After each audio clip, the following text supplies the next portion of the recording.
EA has canceled Black Panther, shut down Cliffhanger Games, and fired off a very racist staff. And it's official.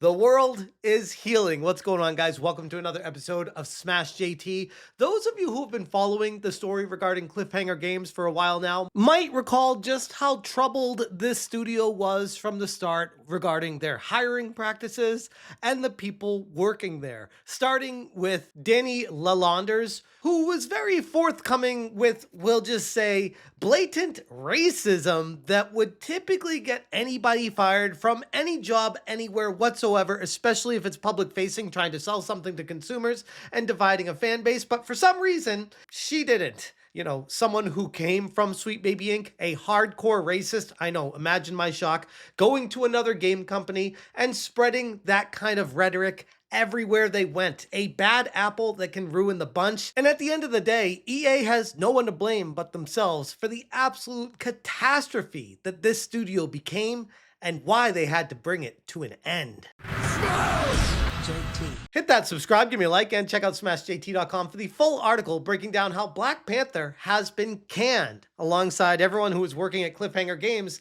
And EA is reeling because this is now in addition to cutting a bunch of jobs over at another EA division at BioWare after Dragon Age the Veilguard failed, alongside cutting Titanfall and a slew of other things that they're cutting back on. And you gotta ask the question of, what the hell is EA doing over there, and what do they have coming down the pipe? Because at this point, it looks pretty grim. Cliffhanger Games never made it out of early development, but if you've been following any of my coverage on this situation, you already would know why. This disaster was inevitable, and the warning signs were all there, starting with one person in particular, Dani Lalonders. And while she stopped working at Cliffhanger Games in May of 2024, what she said in a recorded conversation spoke volumes for what Cliffhanger Games stood for at the time, and how something like this can be drawn out into the entire company. Which then begs the ultimate question of, is it fair to blame an entire studio's downfall for one person?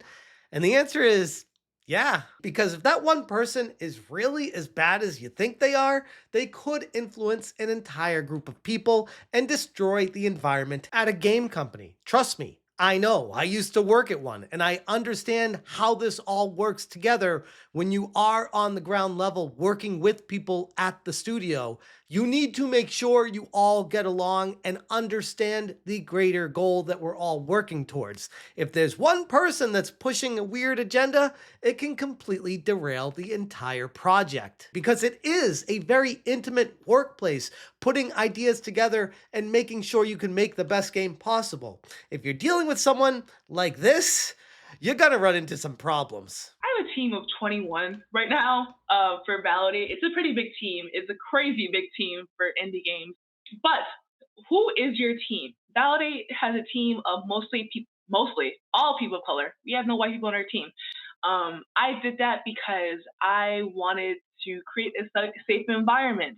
And I know the best way for an environment to be safe is to be around people who are just like me.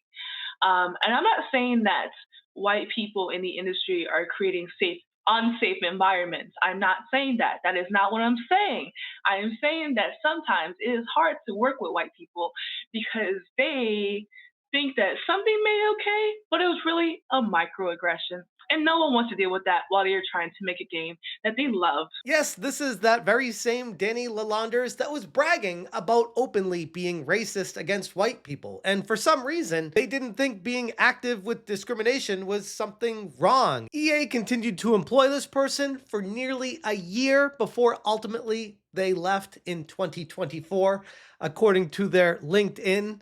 And we don't know if they were fired or went off on their own, but either way, this person definitely influenced the project and the team and was almost like a warning sign for things to come. Oh, and also that same Dani was tied to Sweet Baby Inc., the notoriously infamous DEI consultancy firm that's been infiltrating the video game industry with divisive race-based hiring practices and political messaging that directly alienates the very audiences that they're trying to sell to.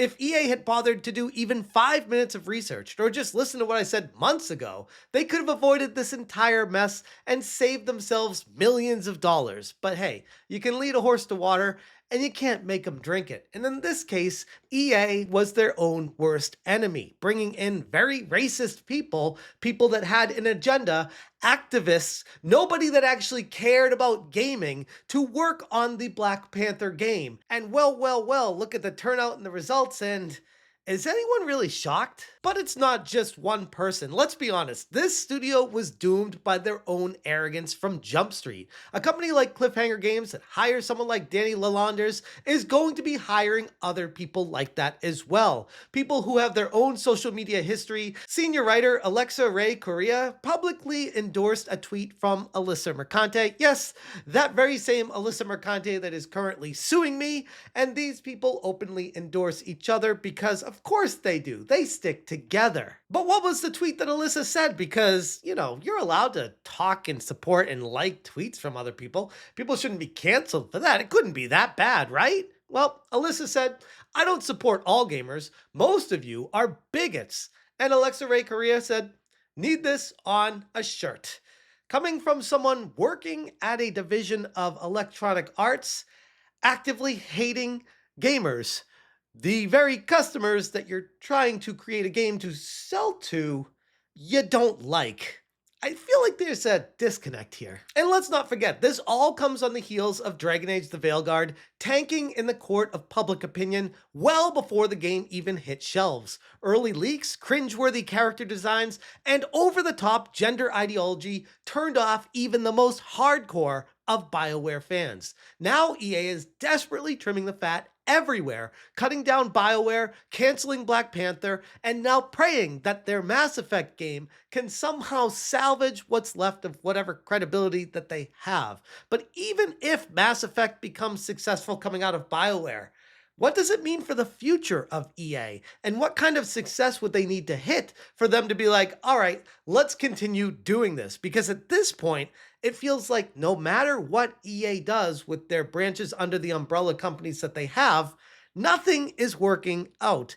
And it always goes back to who are you hiring? What types of people are they? And do they actively hate the people they're creating a product for?